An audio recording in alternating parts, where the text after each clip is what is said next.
Hey guys, it's Destiny, and today I wanted to talk about the Zenless Zone Zero live stream we had today and some cool things the live stream showed off, as well as sharing my thoughts on some of the changes they made that will be happening when the game comes out. Before we get into today's video though, let me know which limited character you guys are more interested in that they did show off between Ellen and Jiyeon. Lastly, if you do enjoy videos like these, do make sure to subscribe to win your first 50/50 in Zenless and also hit the like button to support the video. Now, let's get straight into it. To begin, I wanted to go over the characters that they actually showed during the live stream, which teased new characters we haven't seen before, which I do think they look pretty cool, honestly. But they did reveal that there will be two new characters coming on launch, which is Piper and Lucy. These characters have never been seen before when it comes to the previous betas, and Piper is the first one they discussed, which will be a physical anomaly character. So far, the only other anomaly character we actually have is Grace. So this will allow us now to have another option when it comes to just the anomaly class in general. And characters that specialize in anomaly, typically speaking, are really good at being able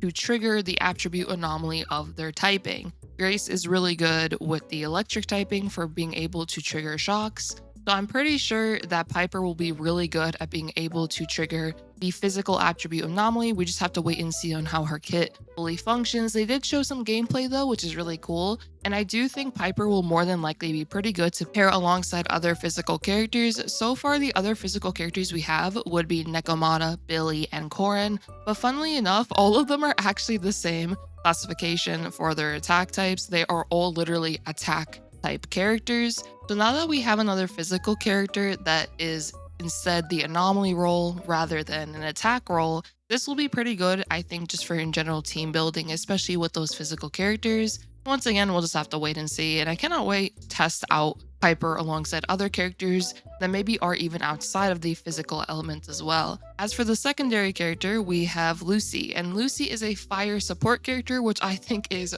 really awesome. She will be able to provide buffs for the entire team, and they did, of course, show some gameplay of her. I'm personally a really huge fan of her gameplay.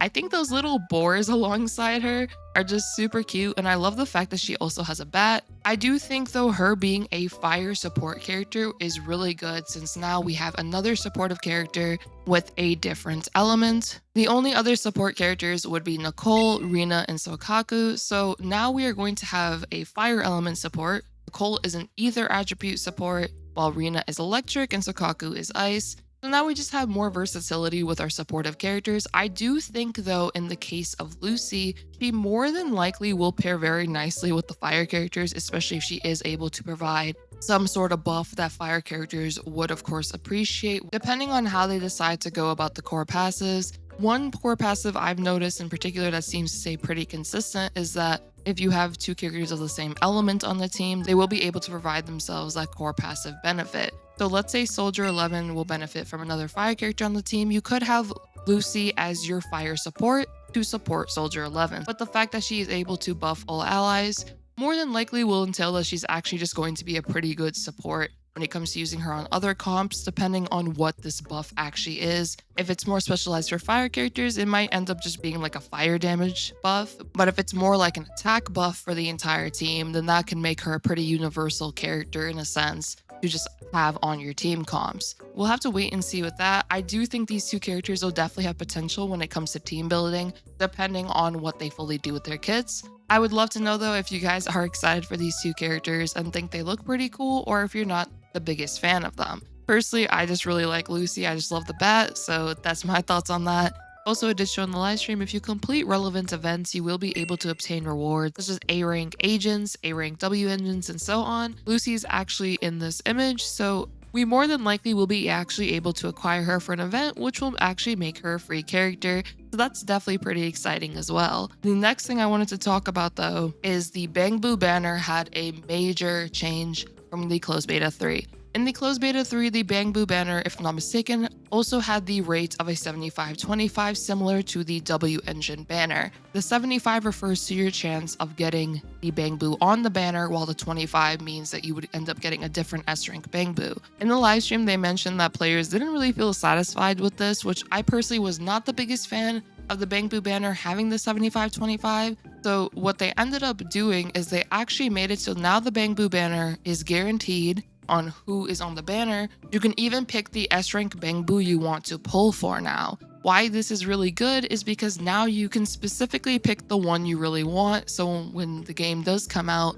let's say you end up getting a team that would really appreciate a very specific Bangbu. Now you could pick up that Bangbu instead of worrying about, oh, I got this other one that doesn't even really benefit my team. It more so helps, let's say, an ice team, but I'm using a fire team right now. What should I do with this Bangbu? So I do think the fact that they did change this is really good. And what's even better is that this is still going to be a free-to-play resource, which means you just have to progress through the game, just play the events and all of that good stuff. And you'll be able to acquire these Bangbus and they'll just be able to assist your team comps, as they do give pretty valuable benefits for having them on your team. So I think this was honestly a great change, a really big one in my opinion, and one that I think a lot of players will honestly appreciate. They did mention that events will even have more opportunities to get boo pawns, which means you'll more than likely have more and more opportunities to be able to acquire these Bangbus. Near the end of the live stream, they also went over some of the pulls we'll be getting. Now, it didn't fully specify how we're getting these pulls. In the little text, it does say events, because it did mention 100 plus pulls, and then it also mentioned for the boo pawns, you'll be able to get an extra 80 boo pawns, which this will be really good to just basically guarantee that you get the Bangbu you want. We'll have to see how we acquire these, but when it comes to the rest of the stream, honestly, I really liked it. I do like the features that they are adding and just making things look better visually as well. Like the Hollow Zero change they did make.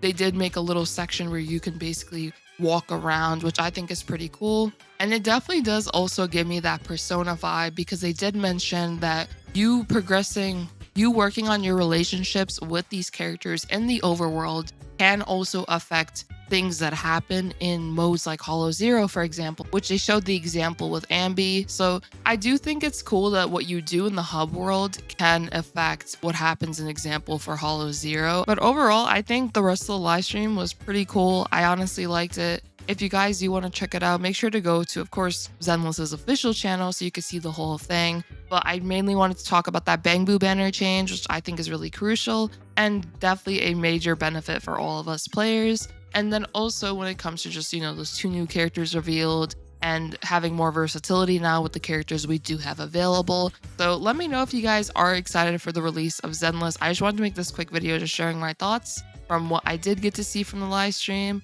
And I hope you all did enjoy this video. If you do, make sure to subscribe, leave a like, support the video, and I hope to see you all next time. Peace.